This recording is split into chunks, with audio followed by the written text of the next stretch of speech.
Most Bomber Command memoirs follow the missions. This one follows his caterpillar brooch. And what it reveals about Ron Wade's whole war is something no citation ever captured. Here's what the medal citations never tell you about the ordinary men of Bomber Command.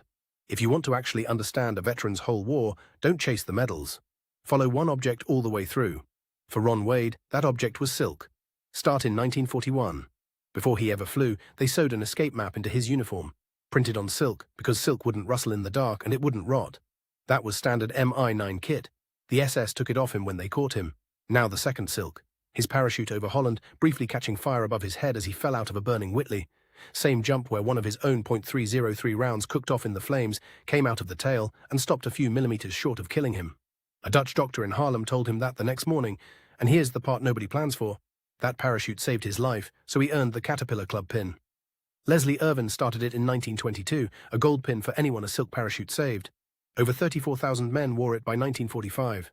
Ron wore his the rest of his life and asked to be cremated with it. Nobody designed his war around one thread, but pick the right object and a whole life opens up. Silk runs from that map in 1941 straight to the flames at the very end. One thread and suddenly you're inside the turret with him. Last Man Out by Ronald M. Wade is where that thread keeps pulling. Through the fire and wire over Holland, 4.5 years behind the barbed wire and the long winter march home. Now you know how one thread can hold an entire war together.